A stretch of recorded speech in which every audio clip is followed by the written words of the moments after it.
Hello, Curtis. Hello, Saul. Curtis, what have we been playing recently? Shit ton of games, including zombies and terrible voice acting. Chris! Stop it! Don't open that door! Yeah, exactly. But to sort of jumpstart this obsession we've had with this, I forced you to buy and play Resident Evil 5. Yeah. Because from my experience, because I've played this before, it's a fun co-op game, but it also wasn't part of your backlog. None of the Resident Evil games were until we started playing this. Yeah, until we started playing this. Now, since then, I've played through like 3 others already. I'm glad my plan worked out. Yeah. Even though I made you play what's arguably one of the worst of the franchise, I'm glad it kickstarted a obsession with Resident Evil. If it wasn't for the fact that it was co-op, I probably would have just thought it was terrible. Oh yeah, I mean that is fair. Yeah, we'll get into that more. But yes. Yeah, so this isn't going to be our typical kind of video. It's not really a retrospect video. We're just going to be kind of rambling about because I mean, it's a co-op game, right? So it doesn't really follow the same structure. Like we're not going to be learning anything new from each other's experiences because we experienced it together. We were there together. Yeah. Yeah. But that being said, it is good that us playing this has led both not only you to play the original Resident Evil remake, but also caused me to play it as well. Because even though I've played like basically every other game in this franchise, I've never played the original or 2 or 3. Which is a shame. So I finished 1 remake. I've just finished 2.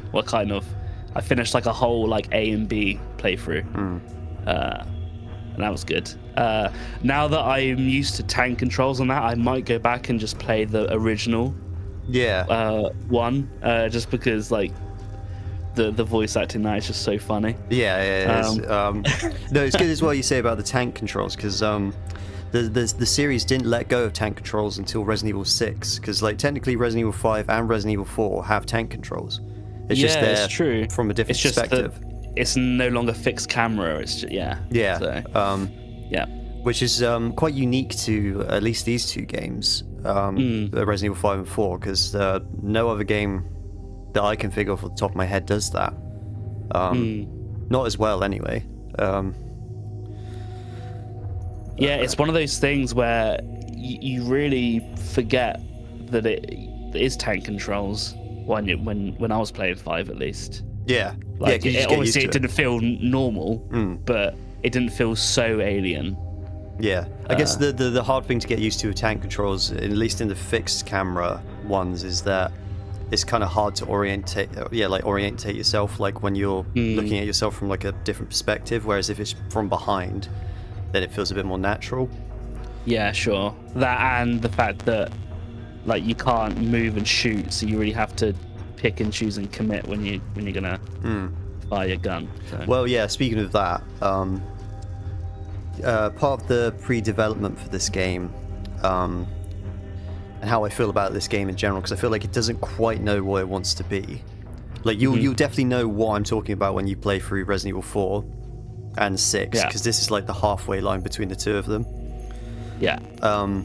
When this game first got revealed, it had a much darker tone, and it was definitely supposed to be just like Chris on his own like little adventure, like on his own, like in a much more darker, scarier sort of African setting, which they obviously have inevitably dropped when the game came out.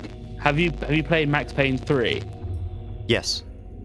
So like I feel like if it was kind of more like that, where you're just following like Chris, like you do Max, like going through like a foreign, like environment to what he's usually like used to. Yeah. Well, I know obviously it's not zombies in Max Payne, but it's still like a, well, in the action shooter. In the pre sort of interviews that they did, like questions that were asked about Resident Evil 5 when it was first revealed, they wanted a mechanic where because Chris isn't used to the hot African sun, he would have to try and stay in shelter and drink water to avoid dehydration and sunstroke. Like that was something that was planned for this game. Like, I mean, crazy, isn't it? Like completely. Resident Evil Survive. Yeah, like they actually really did want this to be like a bit more of like a different survival horror game, where the sun would actually be like an actual force that would be, you have to worry about. Okay. Yeah. I mean, he's quite pasty as well, so, He is. I've also got a little. To save you from UV rays. I've also got a little picture to show you, of the first trailer that they showed. Chris looks a bit different. Okay. So I'll post that right now. Wow, do you know what? I legit thought that was Jill for a second. Because of the color scheme, right? Or because of his outfit? But his outfit and just like this, compared to what we have, like infinitely slimmer arms. Yes, yeah. His whole body was a lot slimmer. He still had quite big arms, but like he didn't look quite right. He still had that massive head with like a massive thick neck. But he had like a really slim body and lower legs. So He does have a very slim body. yeah, so it looked quite odd. So like in the next trailer, they kind of like fixed that and gave him a much more fixed, much more well-built body. Yeah. Which thank God they did, because that would look kind of stupid. Would have been funny if they included that as like one of the unlockable skins. I'm sure someone's put it in there as a mod. Yeah, probably. You could play as Master Chief. Yeah, exactly. Tomb Raider. So You always play on controller. Okay, but it feels different. Wait, why does she look not like her here? What the fuck? No, that's What? weird. Yeah, she does look a lot different all of a sudden. She's not like, Sheva. She looks like Tomb Raider. That's weird. Did you put a fucking mod in this? No. Yeah.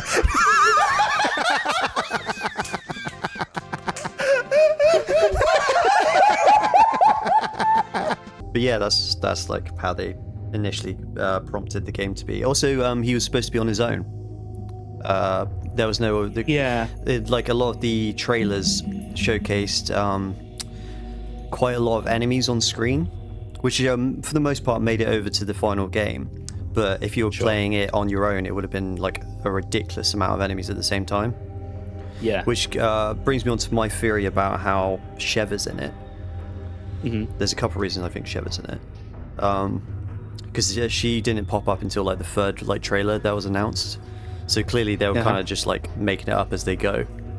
But the reason why I think that Sheva is a character in this is because they wanted to up the amount of people on screen, because this is like a jump from PlayStation 2 to PlayStation 3. So they wanted... was this the first This was PS3 Yeah. Resident Evil? Yeah, this is the first one of those, and then in its Generation 5, I think, is what that is. Yeah. Okay. Yeah.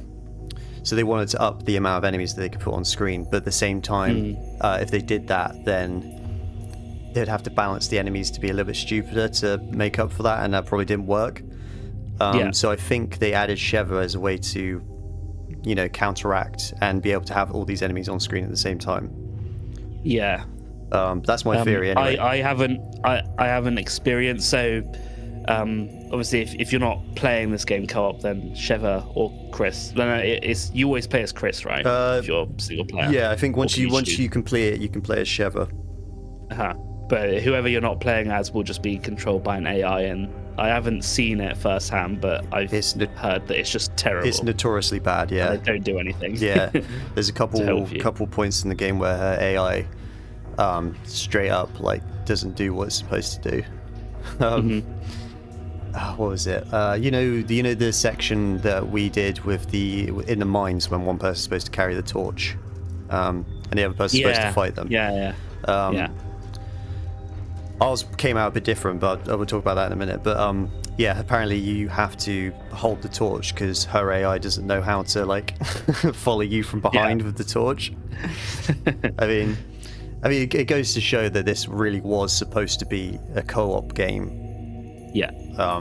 Without any sort of, thought about. They did say that they put a lot of effort into Sheva's AI, and I'm sure they did. It just didn't. It just didn't work out too well. Yeah.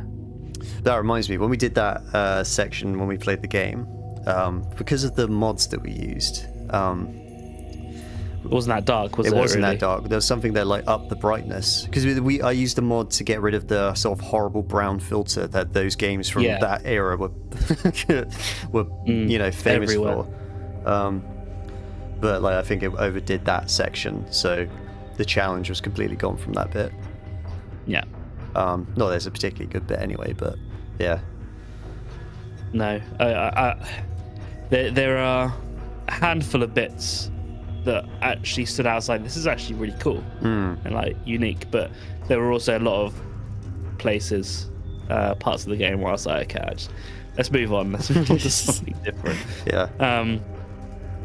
So how do you want to go about doing it? Do you want to just like take your turns picking a point and then just chat about it? Well, let's talk about there's a couple ones I can think of off the top of my head. Let's start with the turret section. Sure. Going back on what we just said about the problems with games of that era, the turret section was one of them. It's terrible. Yeah, it's really bad in this game. It's not so bad when you're just gunning down the ones on the motorbike.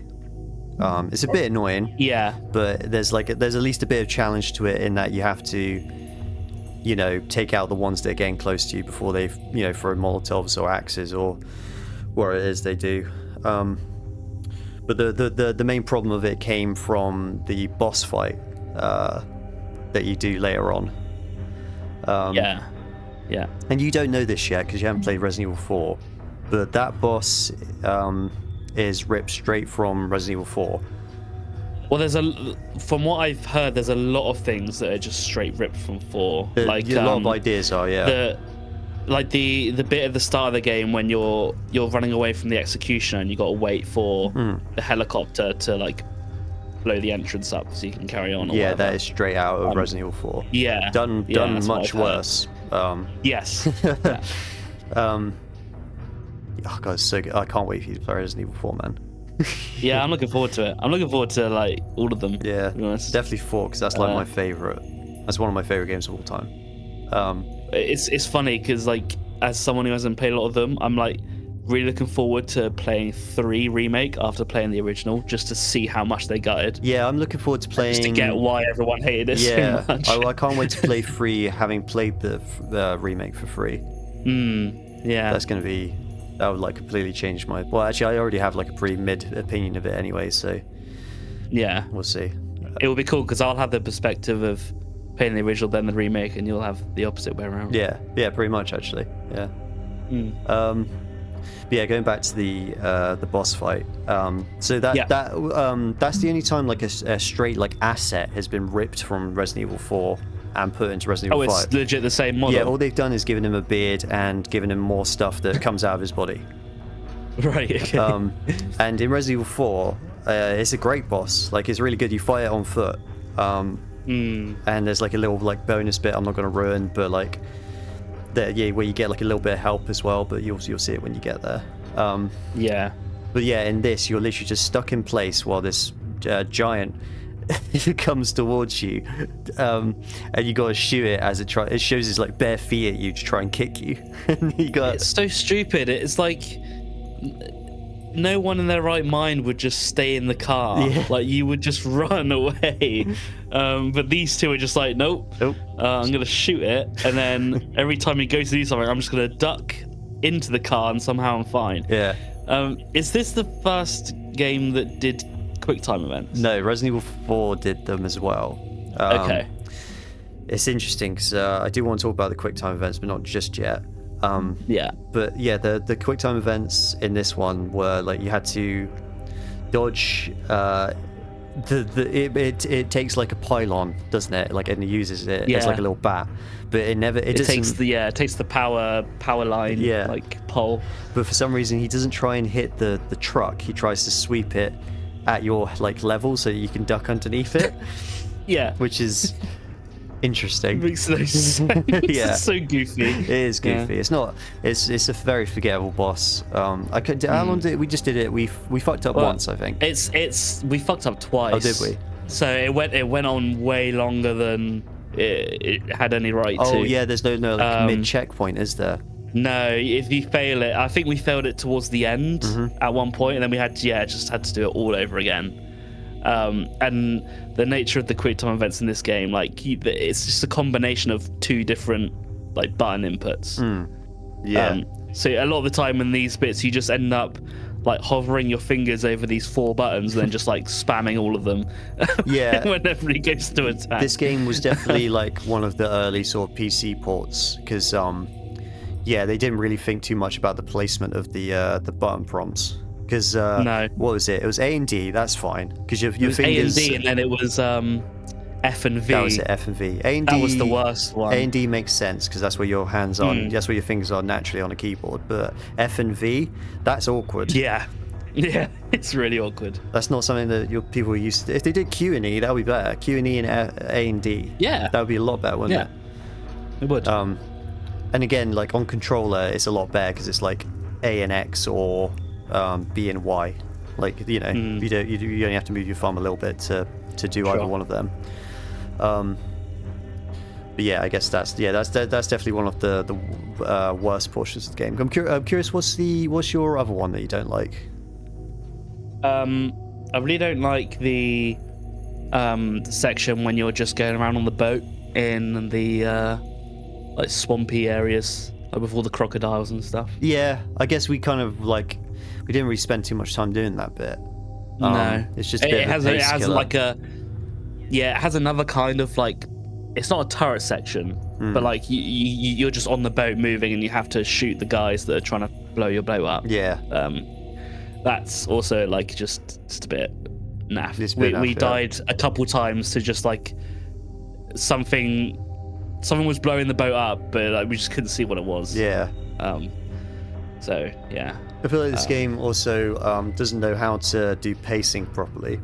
It's either like 0% or 100%. There's no like it build really up is, or yeah. like there'll be some downtime and then they'll throw 100% of everything at you, and then there'll be just a tiny bit of downside and then loads of stuff at once. Like there was never a point where you're just fighting like a couple at a time as you're going through this section. No, it's always like you're fighting hordes of these enemies. Like it's kind of there's a bit of a curse here, Curtis, because you haven't played 4, but I keep saying but like the way they pace 4 is like a masterclass compared to how they do this, and it's very odd that this game came after 4 because they didn't really learn any of the lessons that they should have learned. I feel like maybe this game was a lot more rushed than it's made out to be. When I come round to playing 4, I'm probably gonna feel as if like this game came out first and then they learned from this game and made 4. Yeah, that is kind of how like it will feel, because there's some minor improvements from here to 4. Definitely like how you can there's like different like moves you can do. In Resident Evil 4 you basically have the roundhouse kick, and you can also suplex people, which is quite fun. But in this game there's quite a few different like alternatives, like depending on how you staggered them. Like you either kick them, Chris will just do like a straight, like a punch or an uppercut. Yeah, like an uppercut or like a straight hook. Yeah. And occasionally when on the ground as well, you can like stomp them, or Sheva will stab them like in the chest. Yeah, Sheva definitely has the cooler ones. She does like the back kick flip and shit. Yeah, that's crazy. Yeah. I do really enjoy that animation of Chris punching something though. Like it looks like that would fucking hurt. Oh yeah, it's very good. It's good. But generally speaking, it's there's like other little things that's more of a downgrade from 4. Like for instance, the merchant. Like the in between. Yeah, I was just about to say the in between chapters when you're buying stuff. Like it's just a menu. Yeah, for some reason it's not like an actual like the reason why everyone likes Resident Evil 4 like for that system is because they characterized like a mechanic, like upgrading your weapons and stuff. This game doesn't even bother to try and explain to how you're upgrading or buying weapons between chapters. No, it's so lazy. Yeah, you're just sort of doing it. Yeah, it really takes a lot of character away. Also in Resident Evil 4 you can combine treasures to make more valuable treasures as well. In this game you just sell them. It's especially funny how like the first half of the game is about you hunting down a black weapons dealer, like black market weapons dealer. Yeah. And yet in between chapters, like you somehow have access to like probably like an equivalent sort of thing. Where you can just buy whatever you want. Someone did a video where they mentioned that the guy that gives you your guns at the beginning of the game would have been Yeah. like a perfect sort of like, you know, he's there to buy and sell Yeah. weapons off of. Yeah. But he gets executed like straight away. They just kill him off Yeah. like instantly. Yeah. I don't Yeah, that would have made sense. Because it also would have made sense because obviously he's a native. Like he would obviously know the area. You know. Yeah. Um. Another thing which I don't quite understand is their inventory system. Like, it's really bad in this game.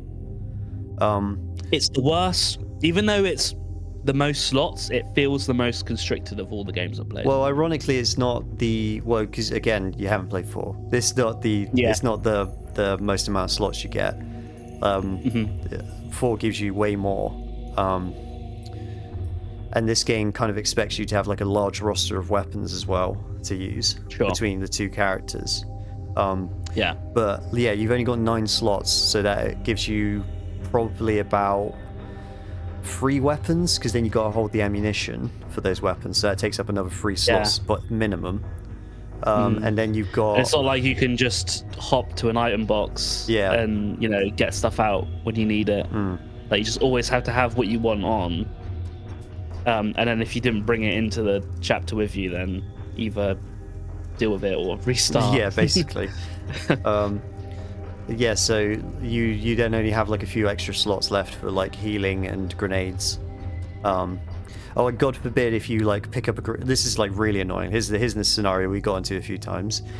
You've just picked up a green herb and you're full on your inventory slots. I've just picked up a red herb and I'm full on inventory slots. Yeah. We can't just like combine our inventories together to combine the two, like for some reason.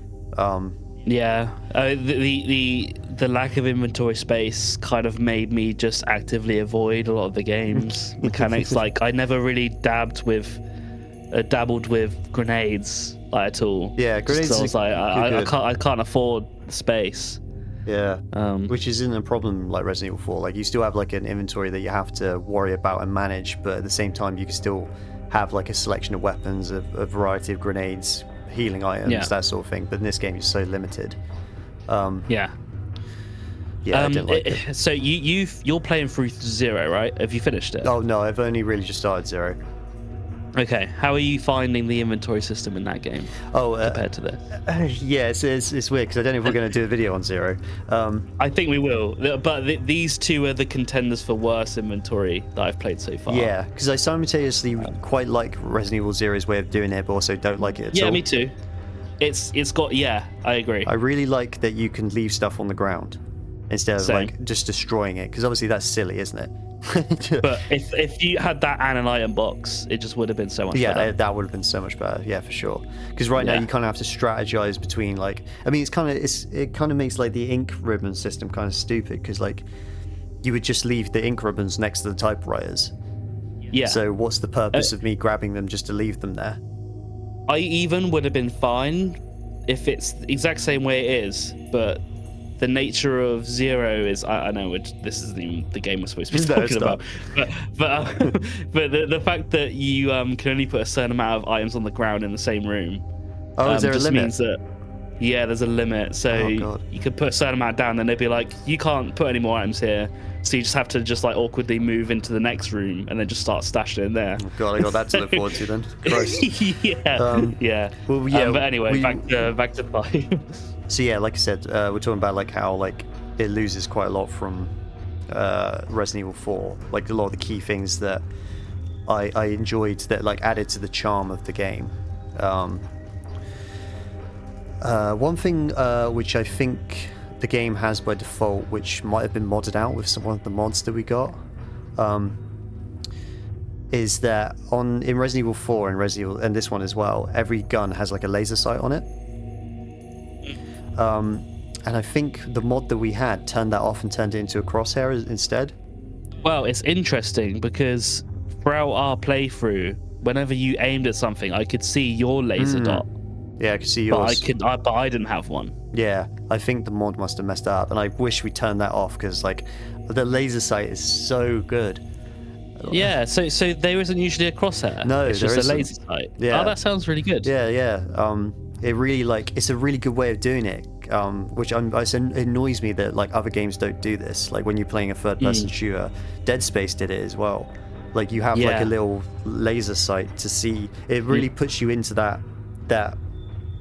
It kind of like immerses you into it a lot more because like there's no artificial layer over the top of the game. You'd have to rely on HUD. Yeah. Like you can see it in the game. I am someone who, whenever I play like a first-person shooter, if there's an option to turn off crosshair, I will always do it. Just because I love the idea of like firing without aiming being something I should only really be doing up close when I know like I'm confident in what I'm aiming at. Yeah. It's interesting. And then it's interesting you say that because the later games, anything that's done in the RE engine always has a crosshair. Like in Resident Evil 7, for example, when you aim down sights, it actually literally has the Fallout 3 aiming system. Yeah, I hate that. It's not bad in Resident Evil 7, to be fair. No, but Or it's 8. just I can understand it for a third-person game, but if it's first-person, just show me the iron sights. I think I do think there is a reason why it's like that. I think it's because in Resident Evil 7 and 8 to an extent, like the molded enemies. Yeah. Like you need to keep them on the screen because they flay about a bit too like erratically, and if half your screen is covered up with your gun and your hands, then it's kind of a little bit harder. They are very scatty, aren't they? Yeah, it's a lot harder to aim. Enemies, yeah. True. God, wait till you play Resident Evil 9. That's got an even weirder system. That one has aiming down sights where you aim down. Have you ever played Fallout New Vegas where you've turned the iron sights off? What do you mean? There's an option in the menu to turn the iron sights off of guns, and what that does is it makes you still aim down the gun, but the position of the gun is lower, and it's replaced with a crosshair instead. That's exactly how Requiem does it. Okay. That's strange. It is strange. It's very odd. And I still do. I don't know why it's done it for that one. I can understand it for 7 and 8, but I don't get it for 9. Is that? Oh yeah, because Leon's playthrough is like third person. Well, right? you can choose between first and third person for both of them. Oh, can you? Okay, it's not fixed. No, it's not fixed. You can choose either. They recommend first for Grace's stuff and third for Leon. Which is fair enough. But you can do like either or for both of them. Okay. Right, sorry, we keep getting sidetracked. Resident Evil 5. Yeah. I guess it's worth talking about the bosses in this game. Yeah, bosses and some of the notorious enemies as well. There were some enemies that really stood out as just like, God, these are just like they're just such ammo sponges. Yeah, well, which ones were you thinking of? Because an ammo sponge I can think of right now is the chainsaw guy. Yeah, I mean, I know he comes up multiple times. I would still consider him like mini boss-ish. Yeah, he is a mini boss. Yeah, they take ages to kill. But the like shaman guys. Oh yeah, they're called the giant Magini, the tribal ones, right? Yeah. They were so tank. I mean, I know we were playing on veteran, but still, like, if you weren't abusing the shoot them once and then do like a punch finisher maneuver thing, you'll just waste all your ammo. Which made one particular bit rather frustrating for us. That bit sucks. Yeah, we should quickly talk about that bit. As you know, you mentioned it. So most of the areas in this game, you can beat by killing all the enemies. That's generally speaking, that's how you pass through every single section of this game. How we've been doing it up until this point. Yeah, obviously, except for the first bit where you have to wait for Kirk to come in and blast the gate open. But there's like a bit in this African village, tribal village, I should say, where you are given a similar sort of scenario.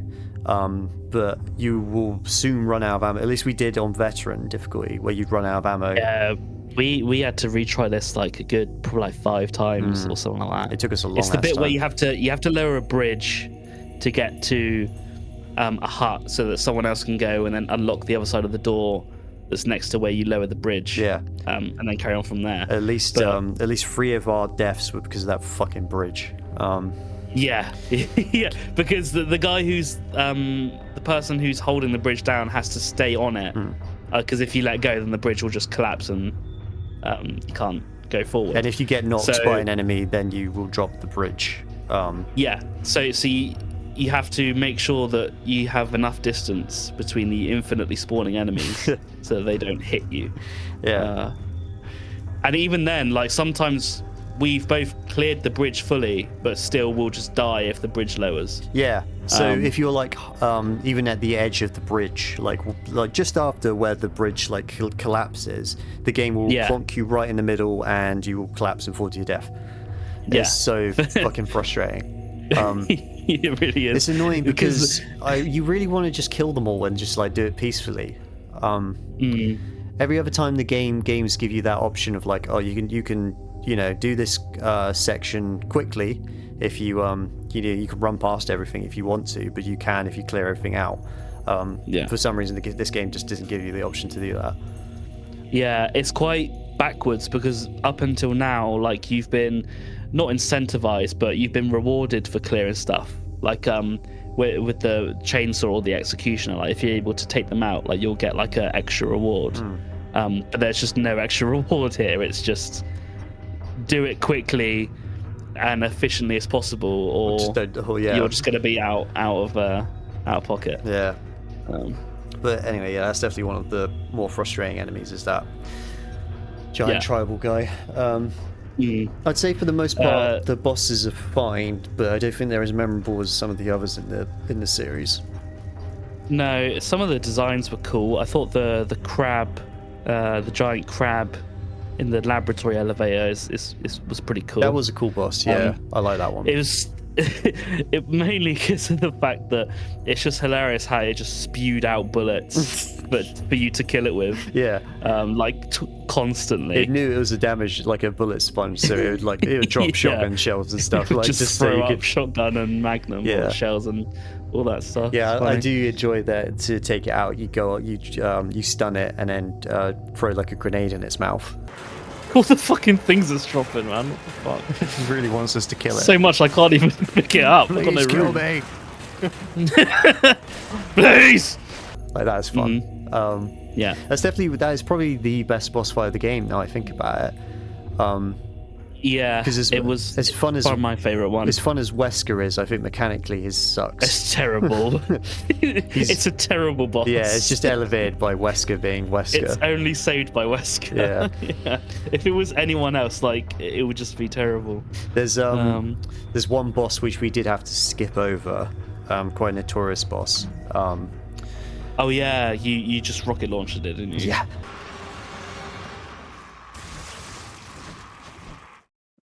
Well, I'm sure this boss is fun, but yeah, Sarah.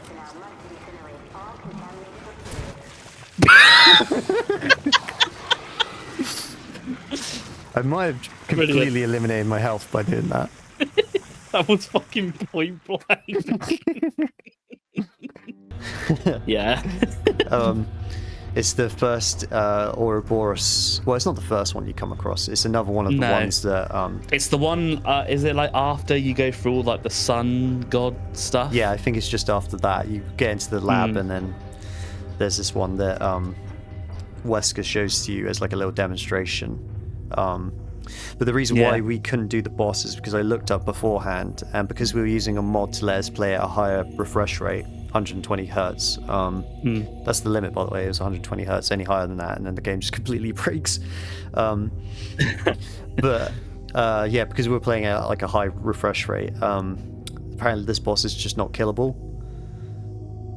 So we just didn't bother. Not that it's a good boss anyway. No, not a lot of them are really. No. Should we talk about the 7 minutes Yeah, 7 minutes with Wesker. 7 minutes in Yeah. heaven, 7 minutes with Wesker. Yeah. Yeah. Well, I think it's so funny. it's interesting that we played this because I had played this before with another friend of mine like a couple of years ago, and it is quite fun going into this not really knowing what you're supposed to do, because you can't kill him in this boss That's the fight. best bit about all the Resident Evil games. Is going into something not knowing what you're supposed to do, Nothing. fucking up terribly, Yeah. and then retrying it. Yeah, nothing beats the first time you play through like a Resident Evil game. Yeah. Every subsequent playthrough is always worse than the first one.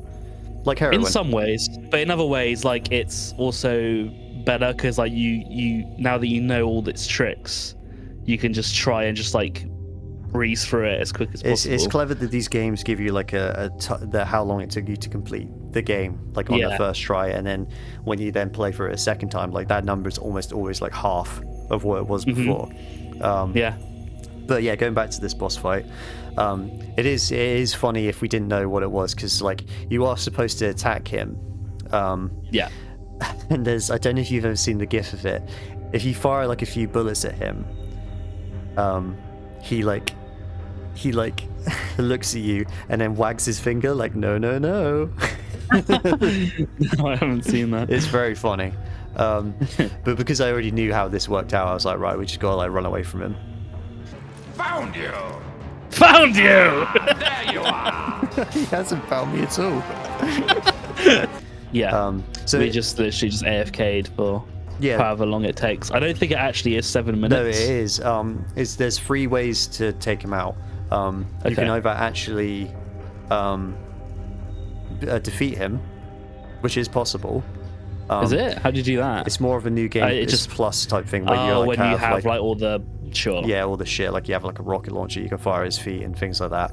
Okay, he doesn't like catch it in his hand then. No, he doesn't. Not in that one. Okay, okay. He dodges out of the way of it, but I don't think he catches it like he does in the later one. Okay. The other one is to hide from him. In which we case did. we did, which is why it took a little bit less longer because he gets bored and then it just goes. Yeah. Or you can literally run out the clock of the 7 minutes, like occasionally running from him, or it's very funny. Yeah, because it's not just him, is it? You got Jill as well. Yeah, Jill's in the there, mix. trying to mess things up as well. Ooh, Yeah. Speaking of Jill, actually, that was a bit of a missed opportunity I was thinking of. So after you kill, you don't kill Wesker. After you've hidden away from him for a bit, he leaves and leaves you with Jill. Yeah. At this point, the game wants you to remove the chest piece from Jill, which is like mind controlling her to do all these horrible things for Wesker. Yeah, why a mind control device is placed on the chest and not on the head is just so strange. What, right next to her breasts? Yeah. Because it's Resident Hold on, Evil. Wesker.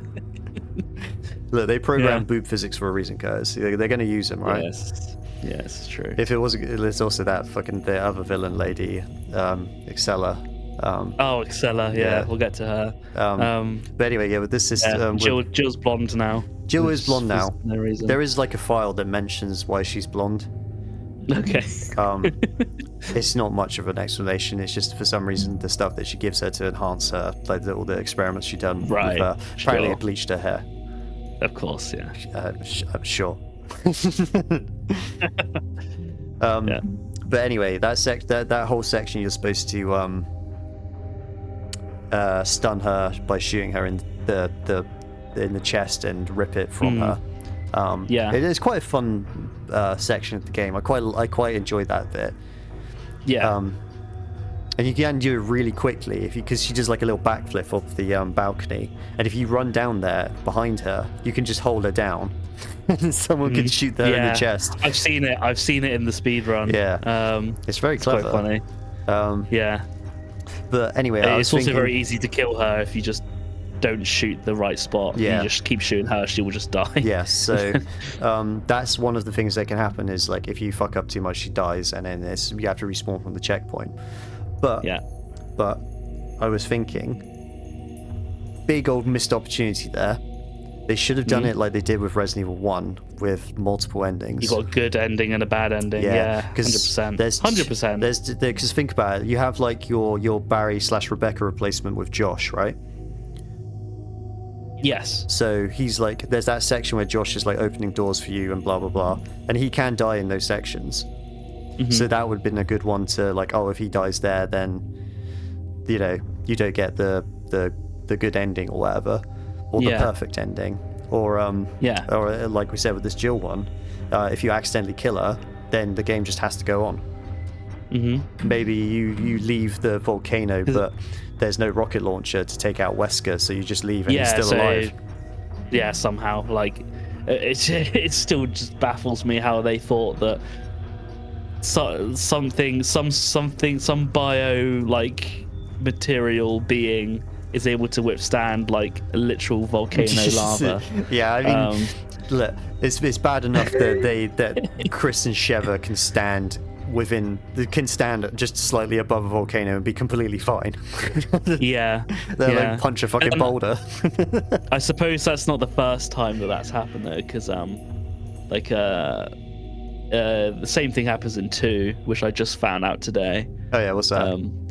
After finishing Leon B, where like Mr. X gets pushed into that huge like lava vat, but then somehow like comes back. Oh, okay. I didn't even know that happened. Didn't it? Yeah. Yeah, I did. Well, that I assume it's him. Yeah. It's either him or Birkin, because they're the only two boss. It might still be Birkin, but yeah. Even so, like I don't know. There's like a cutscene where a hand like sticks out of some lava. It's like, bro, just melt. Okay. Yeah. Well, okay. Maybe that's like a. I might be wrong. Yeah, that might just be like a reference to Terminator. True. Yeah. But yeah. Anyway. I do feel like I can't wait to talk about original 2 because it's hilariously funny. Like Leon's story is just so funny. It's interesting that because it's not in the remake. His relationship with Ada in the original is so funny. Oh, okay. It's you need to experience it. Okay. I'm curious because it's very good in the remake. It's comically bad. Okay. Oh, okay. Fair enough. Yeah. Yeah. No, it's really good. It's like up there with like 1 original. Oh yeah, I suppose. Yeah, with the voice acting and all that. Yeah. Yeah. All right. Fair enough. So yeah, that was like the 7 minutes with Wesker boss fight. Yeah. Which is it's such a meme that fight. And I do love it. Yeah, it is. Yeah. I just love the bit that I find really funny in it as well is when Chris is like, "This isn't working. We got to think of a new strategy. Hide." Yeah. Oh yeah, that's something you want to do in your empowering fucking third-person action game. Hide. Yeah, that's it. Yeah. Yeah, but that's one of the bosses. I mean, there's also the Wesker boss fight at the end, which is fine. I quite like how oh, you mean like in the volcano? Yeah, in the volcano. I quite like. This is probably an intentional detail, but his weak spot in the final fight is like on his chest where his heart is, right? Well, you got to shoot his back. Yeah, his back, and then his front bit's exposed, isn't it? And then his front exposes after. Yeah. Yeah, and then you shoot that with something. Yeah. But I mean, our playthrough was like extra like memorable just due to the fact that I'm pretty sure we ran out of ammo, and then I realized I had like one more bullet left in my rifle. Oh yeah, and that was it. I hit the shot, and that was the last one we needed to like finish it off. Yeah, that was actually pretty cool. That's great. Yeah, so sorry, going back, like because of that weakness of like where it is on his chest, it's probably a neat little detail because in the Resident Evil remake, the Tyrant has that weakness on his chest. Yeah, and then obviously like Wesker, external heart. Yeah, the external heart thing, and Wesker claims it as like the best, the next evolution of man. Is this just to have its vitals on the outside? Yeah, to have its vitals on the outside, but just so happens to be exactly where Wesker's is as well. I think that's probably that's probably deliberate. That's kind of clever. Yeah, I like that. There's also, do you remember that boss fight with the giant bat? With the big ass? Oh yeah, yeah. Yeah, there's 2 of them. That shows up twice, doesn't it? Yeah, one really... Like the first time it doesn't fly, and then the second time it does. Yeah, on the first one it flies and also follows you on ground, and you're supposed to like place mines down. Yeah, that's after you like almost capture what's his name? Irving. Yeah. Yeah. Then he gets away. And the second one is in the African tribal Aztec sort of area. Yeah. Where he just sort of randomly shows up. It took us like 5 seconds to kill it, if I remember correctly. Like really quick. We killed it very quickly. We just basically just stun locked him by shooting his weak spot. Yeah. And we just had so much ammo at that point that we just laid into him. Yeah. But that was that was definitely one of the bosses. It's a fine. It's not really that good. No. There's the very first boss fight which you do is the one where you gotta lure it into the oven. Gimmick one. Yeah. Yeah. Which again is fine. I say the gimmick one, is it? most of the bosses aren't gimmicks. Well, but, I at least like to shoot them. Yeah. Well, you don't even have to shoot this one. No, you just have to lure into the oven like twice. Yeah. It might have been twice for us because we played on like the harder difficulty. Yeah. Classically, the enemy that's main weakness is fire is totally like fine and willing to walk into a furnace. Yeah. It just so happens that enemy is right next to this random furnace. Yeah.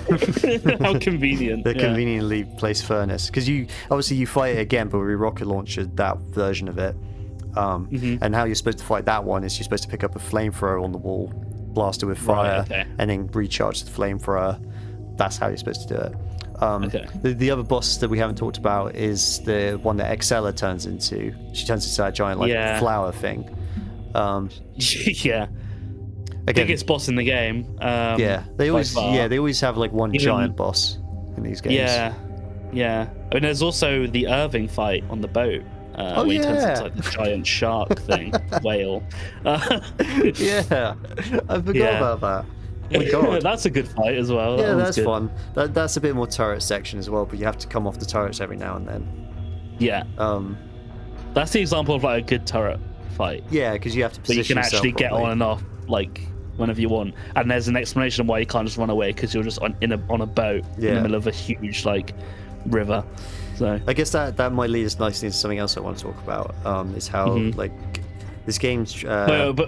Yeah, go on. But before you do that, do you want to just quickly talk about how stupid like the laser satellite thing is in the Excella fight? I don't think it's any stupider than anything else in this game. Well, what is stupid is that they have it, and then instead of taking it with them, they're like, "Nah, I don't need this anymore." Oh right, yeah, I suppose.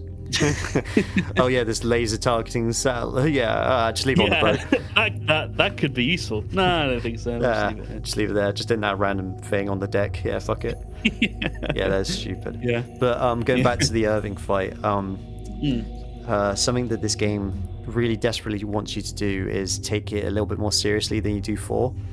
So 4 has a very sort of comedic, it's definitely horror, but it's like satire kind of horror. It's like B-movie horror. Like Leon's like constantly cracking jokes, and it's like Until Dawn kind of horror. Yeah, but a little bit more goofy. It's a lot more B-movie. Okay. And then this one comes along and really genuinely wants you to take it seriously. But it really tries, doesn't it? It does, but it just comes across as stupid. So do you remember when you beat Irving? He like flops in front of you on the ground, and he calls Chris like a pussy or something. And then Chris is like, "You bastard!" and he goes to like shoot him, but then Sheva's like, "No." Yeah, God forbid you kill this fucking thing, or the hordes of Africans that have like been forced to do this against their will. Whatever. Blow their heads off. Whatever. Doesn't matter. There's so many points of us watching the cutscenes. I remember that was so funny. Like, do you remember the running joke that we had with we had a few running jokes, but one of the ones was the first enemy you come across, you see this guy being force-fed like a parasite. And the people that force-feed him run away, and then the guy's like choking on the ground. And then Chris like goes up to him It's like, are you okay? Are you okay? I do like how he gets to slap his back. Yeah, you look like you're joking there. He said that so many times. No, he didn't say that so many times, Curtis. We did. No, I swear he said it at least more than once. Oh, he did. He does to that blonde woman as well. There's me just triggering cutscenes. Hey, what's wrong? Be careful. They may still be here. He didn't learn his lesson from the last person. You okay?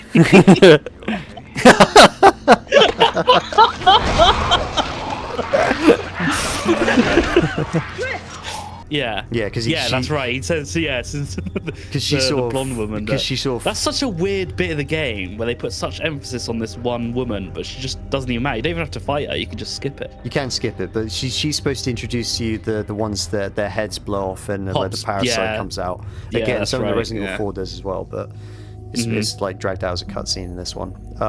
Yeah. I'm sure he's fine, Chris. Funnily enough, the number strategy with being that woman is that you can. I think I sent you this clip on Instagram, but you can stun You her, did, yeah. punch her, Yeah. then punch her in. You can play ping pong with her, which I didn't know you could do that with like any enemy. Apparently, you can actually just ping pong them into each other. It's so funny. That's awesome. Yeah. I wish we did that. Yeah. Yeah, me too. It would have been funny to do that on one of the big guys. Yeah. Oh yeah, that would have been great. Proper Scooby-Doo. But that was one of our running jokes was like constantly, like someone would be obviously not okay, and then we'd be like, Yeah. "Are you okay? Are you okay?" Yeah. Yeah, it's funny. Yeah. And another thing about the cutscenes as well is because a few of them have like proper QuickTime events in them. Now the first QuickTime event cutscene we didn't do because I didn't realize we had it turned Didn't have a off. certain setting on, did we? No, Yeah. for some reason by default they're turned off now. Which is crazy because some of the best like sequences in the game come from failing these QuickTime events. You know what we have to do. All right, I'll go for the override lever. Oh yeah, just say what you're gonna do out loud.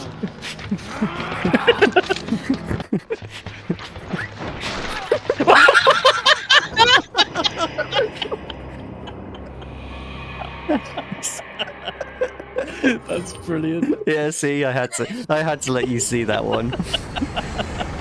And it's a shame because that sequence that we missed out on is really funny if you're actually doing the QuickTime events. It's when the bikers show up and they're like, throwing chains around. You're supposed to shoot the chain that like Chris has got latched onto and things like that.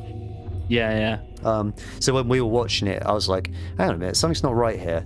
Like, how come how come we're watching this? It's different. Yeah, sure. And we're not like doing this in game. And I remembered, I was like, oh shit, no, these are supposed to be QuickTime events. And obviously, we turned them back on, and the game was much better because of it.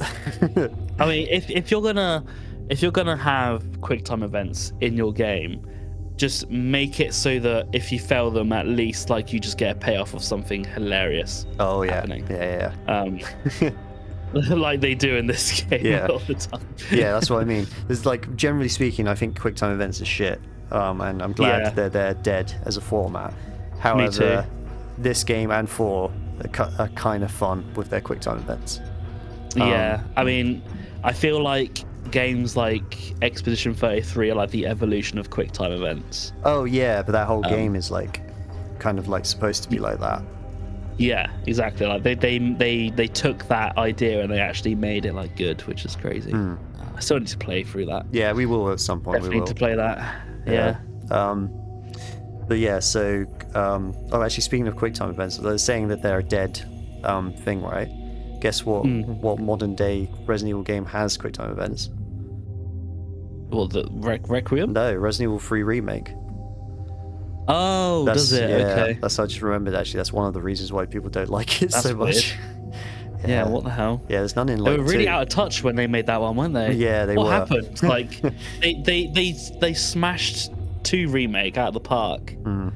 And then, I don't know what happened there. Yeah, it was made by a slightly different studio, just using the same sort of assets and stuff, with a shorter deadline as well.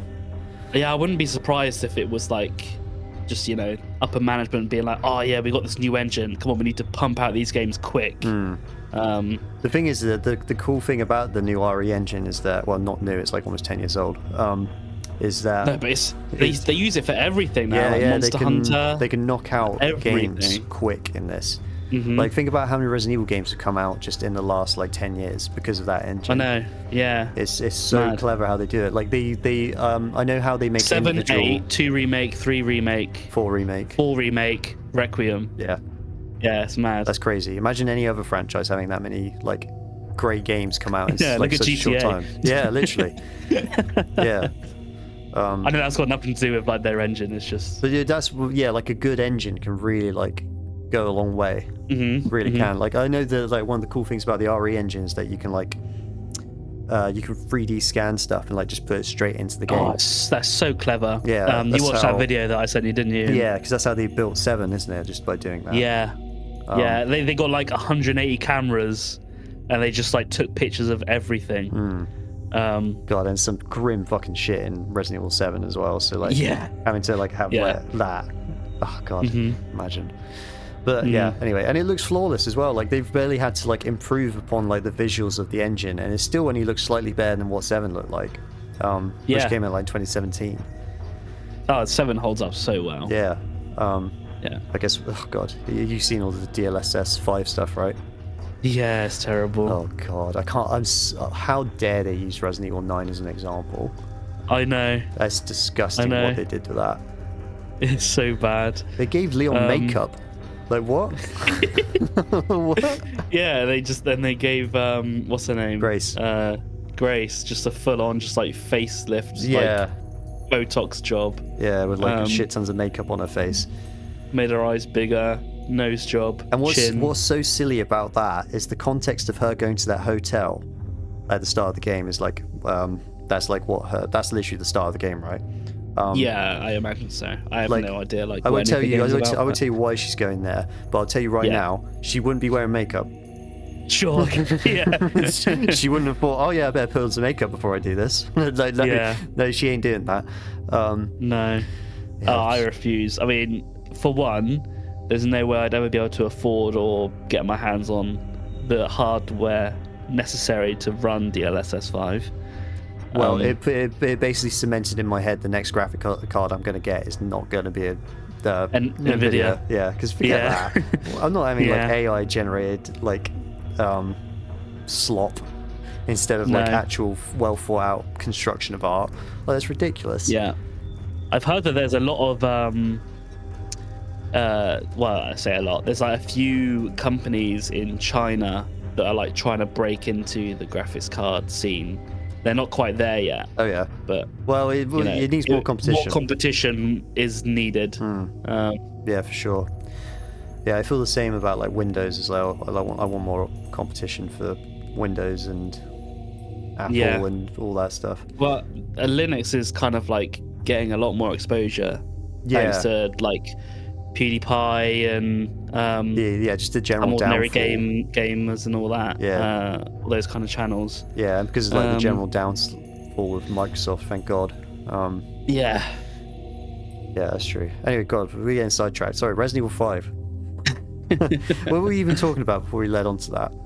I mean, that's the whole point of podcasts is to get sidetracked. So it's Yeah, I guess so. But this isn't really a podcast. This is more of a no, I ramble. suppose not. It's just a ramble, yeah. And I guess we have just rambled. We have, yeah. So much so that I don't even know what we were talking about. No, I can't we remember. I think we were last talking about the like saying, "Are you okay?" to everything. Oh yeah, Is yeah. that what About, we it were was talking about about? yeah. We're talking about QuickTime events and things like that.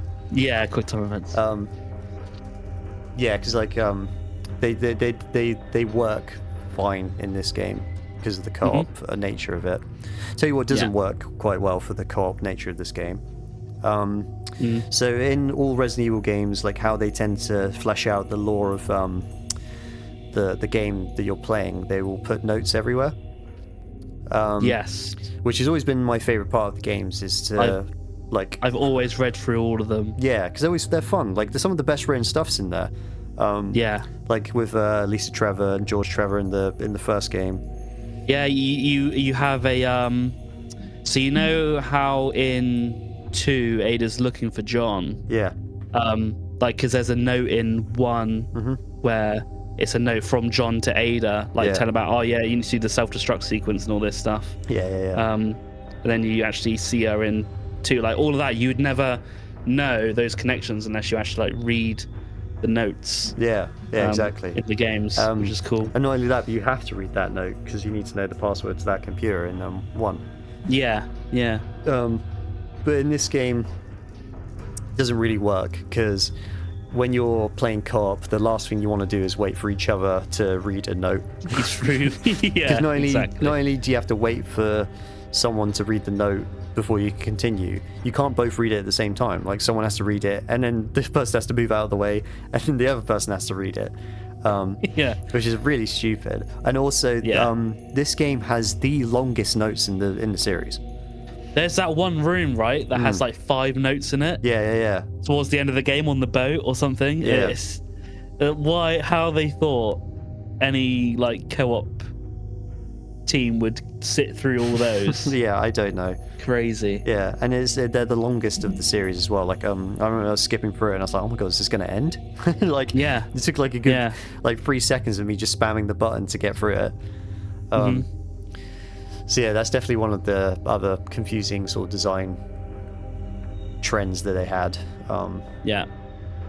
Throughout this game.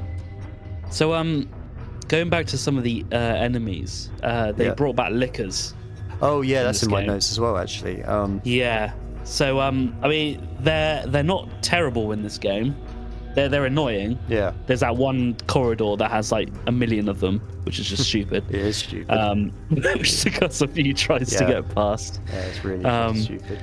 But how do they compare in this compared to the other games they're in? Really your badly. opinion? Probably the worst in the series. Yeah, 'cause because they're in 2. They are in 2, yeah. And they're a nightmare in 2. Yeah, and they're supposed to be because you're supposed to be forced into walking slowly past them. So because they can't see anything, so they can only hear. Yeah.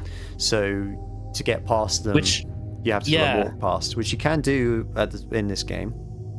In one section. Which I wasn't aware of when I was playing through 2. I kind of forgot. Yeah. So I just thought that AI was just really jank, where like sometimes they just wouldn't activate and sometimes they would. But now looking back, like it was probably because I was just walking and they would just stand there. I think in It's the only when I remake, pressed the sprint button Yeah, you that they would realise. like. Yeah. yeah, in the remake they do a lot better because I think like either Leon or Claire like says, "They can't hear," or something. Yeah, they don't say that in the original. No. But no, they're iconic. I mean, that cutscene when you first see one's like, it's like yeah, genuinely coming like, down oh my from the God. ceiling. Yeah. Yeah, genuinely like really scary. But they don't really work when you've put 20 of them down a corridor and you're supposed to just shoot them. Yeah, it's just yeah, a bit it's silly, terrible. to be honest. Really silly. It doesn't even make sense, like, because Chris has never had to fight Lickers before. So Yeah. they don't, then, like, thematically, they don't really make sense, like, Chris to or return Sheva. either. No, or Sheva. I mean, Sheva doesn't fought anything yet, but... Yeah. Or since. True. Yeah, I know. Yeah. Yeah, she's more or less forgotten. She's a one and done. Yeah. I mean, she's fine. Who knows? She might come back. You never Maybe. know. I mean, the ultimate I question is doubt if, it in anything. I would only expect her to come back in some sort of spin-off or like mercenaries mode, something like that. Yeah, that just spin off to something else I want to talk about, but I'll save it. Okay. There's I don't think realistically they're ever going to remake this one. No, I don't think they should either. to No, be I don't think honest. they should either. They'd have to really change quite a lot to make it on par with like how I feel about like the Resident Evil 4 remake and all the other remakes. And they'd also have to probably rethink some of their Africa For sure. depictions because inherently Some of it gets really like suspect. like the fact that it's set in Africa is like a big controversial part of this game, And generally speaking, I don't really mind because it's your, you know, if it's set in Africa, and if you want just like killing zombie black people, you'd be like, hang on a minute, this isn't like how this isn't Africa. But at the same time, like, we both, when we came across the tribal bit, we were both like, oh god, really? Yeah. Like, this is really distasteful. But like, I genuinely, I don't know enough about African culture or Africa in general to be like the arbiter of whether or not this is offensive or not. But all I know is that when we came across that bit, we both just felt like, oh god, okay. Well, it was just the noises they were making. Yeah, they were. It just sounded like someone who doesn't know enough, is not educated enough in this field, and just like, oh yeah, this is the sort of gobbledygook they say. Yeah. But like at the same time, it's like a Japanese studio, like has like a crazy like over the top idea of what America's like. With like Chris and you know all these things. So look, at the end of the day, me and you are both white. Yes. So we aren't the arbitrators of like whether or not this is offensive or not. Like, we're not the judges. We don't know really. No. But I feel like if they, I'd be happy if they didn't remake this game. But at the same time, it's weird because like I like these co-op games. This and 6, there's nothing else quite like it. This kind of co-op experience. We should play Outbreak. Yeah, I don't even know how you play Outbreak now. There is a way. There's like PC port, I think. Yeah, there is like community-made servers, I think, that you can still play on. Oh yeah, that'd be sick. Yeah, that'd be great. Yeah. But yeah, there's definitely That's a more market. co-op fun, where you can just change your skins to just like really stupid stuff. Oh, that's fun. Yeah. There's definitely a place for this kind of co-op Resident Evil fun. I think the biggest mistake that they did was that they made this like the mainline series. Yeah. I think that's what made people definitely. quite unhappy, especially when it came to 6. Because it was like, all right, this is replacing survival horror now, is it? We're not doing like survival horror. It anymore. almost killed the franchise, right? If it wasn't for 7. The problem with this game is that I don't blame Capcom for thinking that this was the right direction, because I still think this is the most sold Resident Evil game of all time. Is it? Yes, Resident Evil 5 is still like their most sold one. So how are they supposed to look at those numbers and think, oh, we're doing something wrong? Yeah, true. Yeah. Because I think like everyone, like loads of people played this game. I saw this on everyone's console on like the 360, like Resident Evil 5. Like loads of people played it. Yeah. But like as far as like taking the main franchise in this direction was definitely the wrong call. Yeah. But like I'd still really like one of the new engine to have like a co-op game, because that would be really fun. Like that engine is so good. And the combat system in like the Resident Evil 4 remake and Resident Evil 9's Leon bit is really good. Like it's like having that with like friends, even like in like a mercenaries type mode, would be so good. Yeah. One thing I would like to point out is that it's the only Resident Evil game I've played so far where not a single time through the game have I thought like, God, this music slaps. Yeah. Like, there's just no good music in this game that I can remember. You know in a what? franchise that's just known for their iconic, like, you know, safe room music and all that stuff. Yeah, I think about half of the Resident Evil games have that problem with the music. Especially, oh my god, when you will come across that problem. Like you play Resident Evil 2 now, right? Yeah. How good is that music, right? So good. It's my favorite so far. You're going to be bitterly disappointed when you play the remake. Okay. Because it barely has any music. Really? And if you want the old music, it's locked behind DLC. Oh, that's so stupid. Yeah, how lame is that, right? That's terrible. Yeah, that's bad. But you have to pay for the music. yeah, man. For the original music, that How is. much? I think it's like $3.99. I'm hoping I already have that because I bought like a bundle that had like all the DLC included. Yeah. So hopefully I already have that. Well, there is a reason why they don't have music in this new one. right. Just for the general vibe that they're going for. So when you first play through it, make sure you play it without the Yeah, but music for on. a safe room, I mean, 7 is like intense and in its like immersion, but it still has safe room music. Yeah, it does.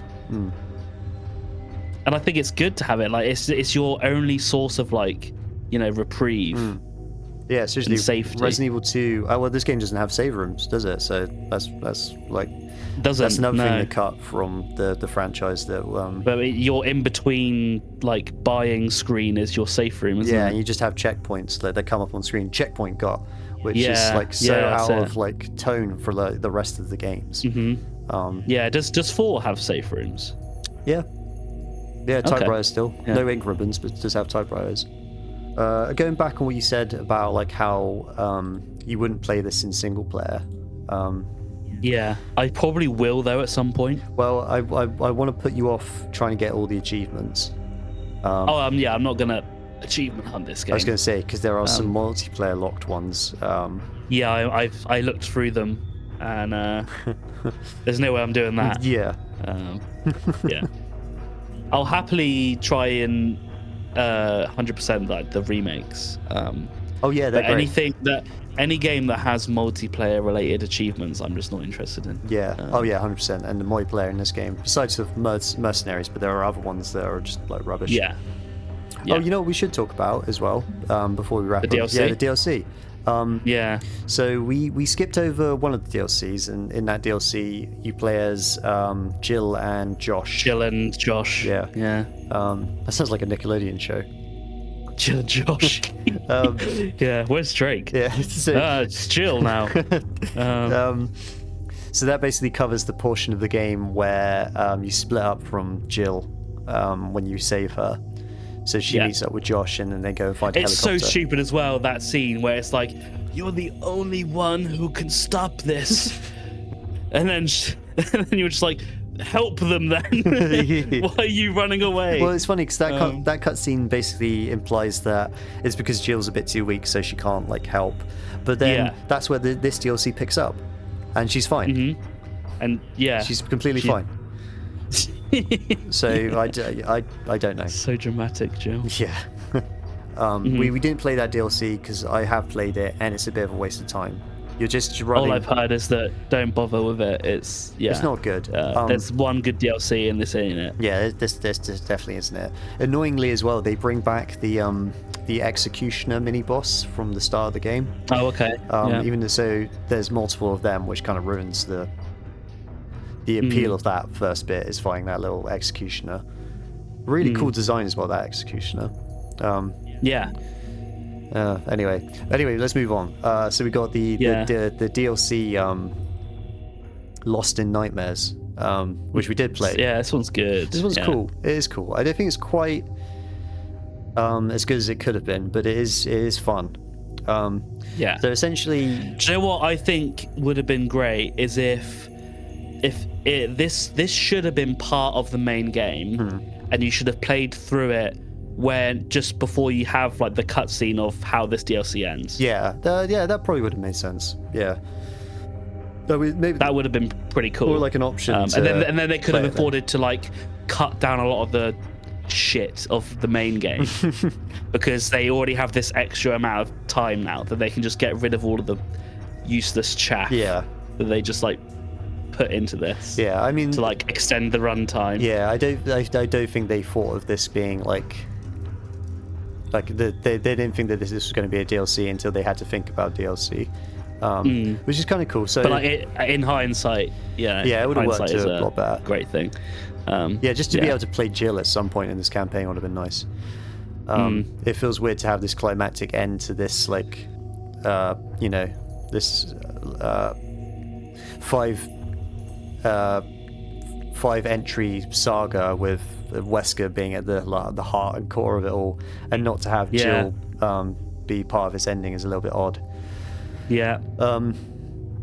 But anyway, so the concept of this DLC is that you played the flashback where Chris and Jill get a tip off of where Wesker and Spencer are hiding.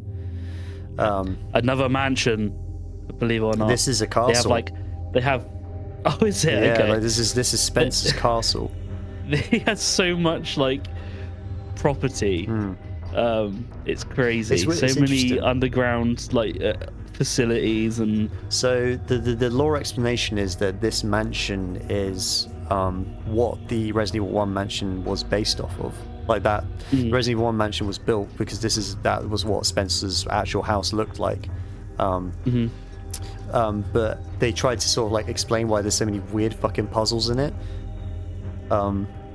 They explain it as if like Spencer had like lost all sort of like understanding of what it was like to live in like an actual normal place. Like, cause he just wanted everywhere he wanted to be just like a test bed of test subjects and things like that. For bioweapons and all that crap, which is goofy, but I mean, sure, whatever, it's fun.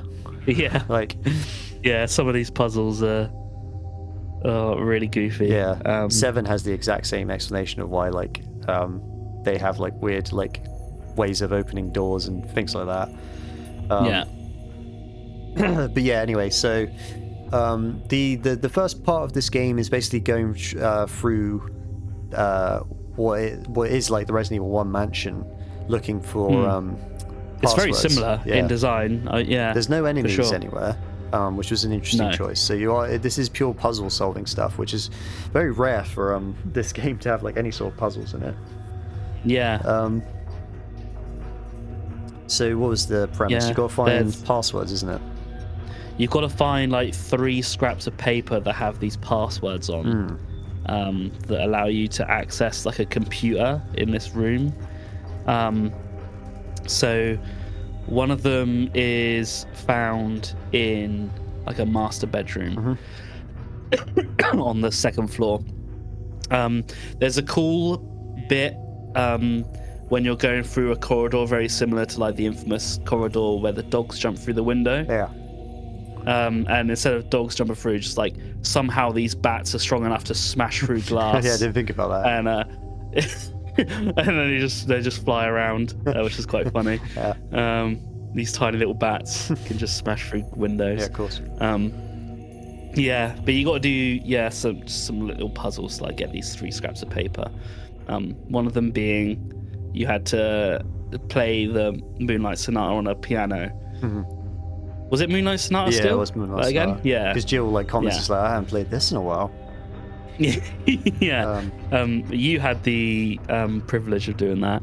So I don't even know how like AIDS this is. It's but not AIDS. It wasn't. I'm just a fucking little bitch. Because it's telling that like when we played it like after beating the game, we like played it straight after we beat the game. Like I think I was just a bit tired, so like I just couldn't be like I couldn't react quick enough to like the button prompt, so I just pressed the wrong one. Because like when we picked it up again, because we played through this twice essentially, because we ran out of time. So we played it all through again, and then when we played because it that time, you can't save it, so we ended up having to just play the whole thing again. Even though we were close to the end. Yeah, which is a shame, but when we played it for a second time, like I just got it on my first try. Like it clearly wasn't. There's nothing wrong with the game's like thing itself. It's just because I just wasn't on form.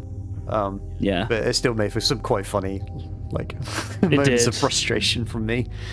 There's this one bit where you acquire like some heat-sensitive paper. And then you put it near a fireplace, and that's how you get the code. I was convinced that was going to be stuff. in Resident Evil 1, but it wasn't.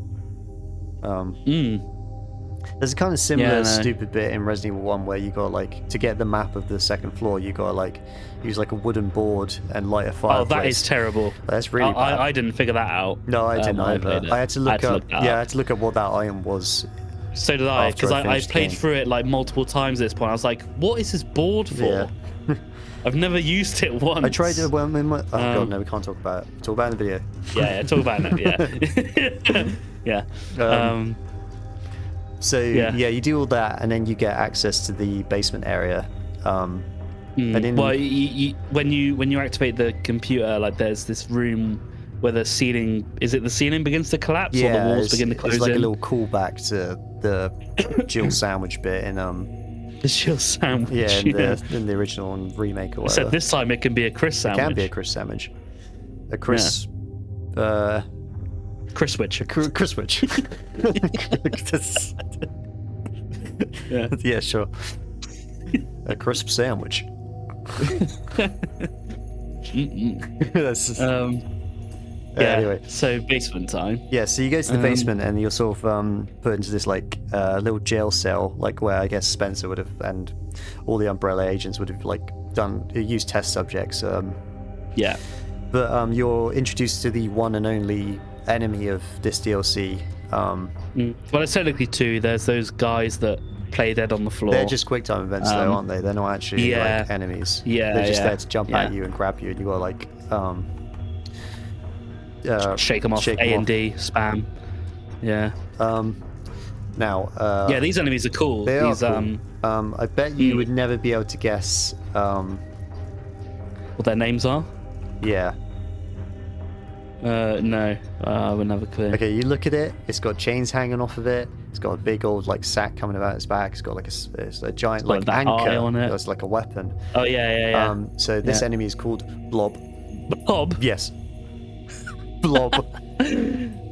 Amazing. Just called Blob. I don't know why. Okay. In a franchise full of like really cool, awesome names for like all the enemies, this one's called Blob. Yeah, that's great. For some reason. So at this point, you have your weapons to deal with it. They could be a little bit. They're a one-shot kill if you if you accidentally get grabbed by it. Well, if your partner's not if nearby. you get close, if your teammate isn't close enough to like break you free, then they will just instantly kill you. Yeah. So they do have like a giant weak spot on their back, like a big, orange eye, like big all the, eye, isn't it? Yeah, like all the other enemies in these games have. But Resident Evil's just obsessed with eyes, aren't they? yeah, orange That's eye a big weak thing in spots. 2, isn't it? Oh yeah, like it's in everything, man. Like every single game has like a weak point. It's like an orange eye. Yeah. But yeah, anyway, so you do all that. You do like a very minor puzzle. Like they're not particularly complicated puzzles in this DLC. They just just do that. But then this quite silly moment happens where you both fall.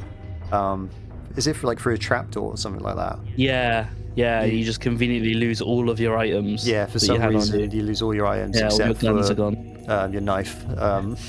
Yeah. It's fucking silly. So dumb. And then you got to do this kind of cool bit where you got to like take out 4 of these enemies using like traps and. Like they could. It's not like they couldn't have thought of like a. I say reasonable in like very heavy quotation marks, but like there would have been a cutscene where in order to unlock this door you had to put a certain amount of like, oh no, that would have been stupid because you could have got anything, but I was going to think like a certain amount of weight on something to like open the door. Well, if anything, you just have to put your weapons on there, or like even going back to 1 where you have to place the flamethrower on like the thing to like open the doors up. Yeah, actually, like, Code Veronica has a similar bit where you have to, if you want to get through this one bit, you have to deposit all your metal items. So you have to put all your weapons into like this little container before you go through. So yeah, they could have had something like it's that. not like they haven't done this before. Yeah, they could have done something like that. Yeah. Maybe that's just a bit too much work. I don't know. It's easier to just say, I dropped all my guns, so I can't be asked to pick them up. So yeah, that happens. Yeah, this ankle deep water. I couldn't possibly. Yeah, I couldn't find this massive fucking shotgun that I just dropped. Yeah, whatever. Yeah. So this next section, you kind of have to find all these like pieces of a crescent, isn't it? Of a crest. Yeah. Sorry.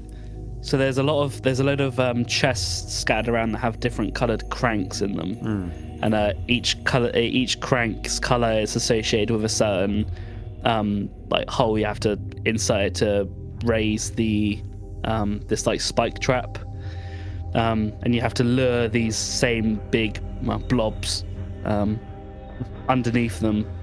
And then crush them to get like the pieces of somehow you just get the pieces of the crest from slamming them with it. Yeah, they have it on them, and you can just pick it up. Yeah, and somehow that goes through the ceiling of this trap onto the top of it where you can pick it up. Yeah, it doesn't matter. The problem with this series is you can't get too angry at like stuff like that because it's all nonsense at the end of the day. I can. I will. Like, there's so many times in these games where that kind of stuff happens where you're just like, okay, yeah, sure. But yeah, it's quite cool. It is fun, that little section. I do quite like it because you are like Yeah, I forced liked to it. rethink your strategy. There's also like a little bonus bit which we only triggered once, where like if you drop the trapdoor on top of it, it blocks it with its weapon.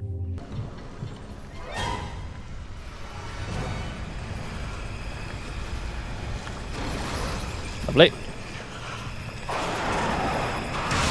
Ah, Oh. flashbanger. Oh yeah.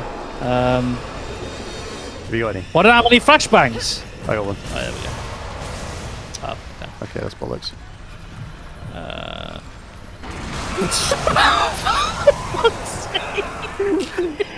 Look, Of course she waits until I go underneath. yeah, I mean, look, there's nothing you could have Fuck done by off. going in there. That's all I'll say. But yeah, that's the blob, and that's that whole section. Yeah, they're a cool enemy. I like them. Yeah, and then you are then presented with the fight that you see in the cutscene, Yeah. in the main game. It's still a bit goofy. Yeah, it's insanely goofy. As all It's Wesker basically the ones are. same as like the 7 minutes of Wesker. Yeah, except you can actually like deal damage to him this time. Oh yeah, you like you have to avoid his charge attack, Yeah, jump out and of the then way like of run it, up to him and like kick him or whatever. punch him, kick him, and then that's when you can yeah. get some shots in. He does like a really fun. Doesn't he do like a really funny like sound? That it's just the same sound every time. And we just found it quite Yeah, funny. it was funny. Yeah. It's like it's just like a really Yeah, stupid. it's like, oh, here he goes again. Yeah. Ah. There you go. Ignorant creatures. Cretins. Ignorant cretins. Yeah. I mean, it's a shame really, because like the guy who does the voice acting for Wesker in this game, oh my god, he was perfect. He's so Yeah, he was. so funny, and they've recast him for the later ones, like the remakes and whatever. Yeah, it was very different in Zero. I noticed. Yeah, he's very different in 1 as well. This is like the best, like over the top Wesker. This is the best Wesker that we've ever and ever will see. Yeah, it's why Dead by Daylight took this one, I think. Yeah. Yeah. So yeah. good. But yeah, that's Oh, I feel like I really appreciate that killer in Dead by Daylight now that I've played through these games. yeah, you're like So he probably has a lot of voice lines that are callbacks to. yeah, you're like the Nemesis game. as well when you play through 3. Cause, Yeah, it's when I quite played fun. through 3, yeah. Because there's like there's specific lines it says if you're wearing like a certain Resident Evil Survivor skin in Dead by Daylight. Oh yeah. Yeah. But yeah, you'll find it out soon enough. Mhm. But yeah, that's Resident Evil 5. Unless there's anything else you want to talk about. Not really. No, I think we've covered everything. Yeah, we covered all the we wanted bases to here. say. Let's just go in my Yeah. notes real quick. I think I've mentioned everything I want to say. Yeah, expect more standard videos covering like the other games, the single player ones, because I'm definitely hooked on them, and there's a lot to talk about with them. So Yeah, thank God. It's about time I've had someone to play these games and talk about them with. yeah. Because like I've been dying to talk about like some of these games with like someone, but I don't know anyone else who's ever played them. Yeah, which is quite surprising considering how like big the franchise is. Yeah, I would yeah, have it's thought you'd huge. know someone, Well, but- I do like on my mate, but he's in London, so I don't really see him that often. Oh yeah, sure. Yeah. He's the one I played through Resident Evil 5 and 6 with. Yeah, that's another thing. Well, depending on how we feel about Resident Evil 6 when we finish it, we might do another video like this, Similar to this, yeah. as well. Which I think we probably will. Yeah. I am really looking forward to playing it because like I want to see if my memory of it is worse or better than how it is. Yeah, Obviously, yeah. you don't know anything about it, so No. yeah, you're gonna be in for a treat. Yeah. Very nice. But yeah, that was this video. Thank you guys for watching. Check out our sort of other stuff that we do as well. Check out our most recent video, the Fallout radio, a Fallout New Vegas Yeah. radio tier list. That is a banger. Yeah, I put a lot of video. effort into the editing of that, so that'd be nice to get a bit more traffic Yeah. on that one. And also just check out our retrospect videos, because they're really long chats through certain games that we've been playing. Like for example, Silk Song. There's never going to be a video that long ever again. No.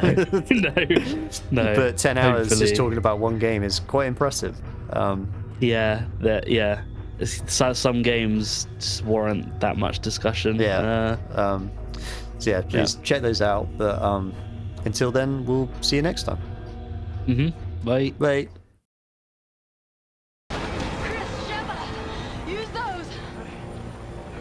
Oh yes, of course. Wouldn't be a Resident Evil game without ending it on an RPG. Ready, partner? Locked and loaded. Suck on this, Wesker. Time's up, you Oh, can we just miss? That's so confident. Oh, it's too funny not to fail that.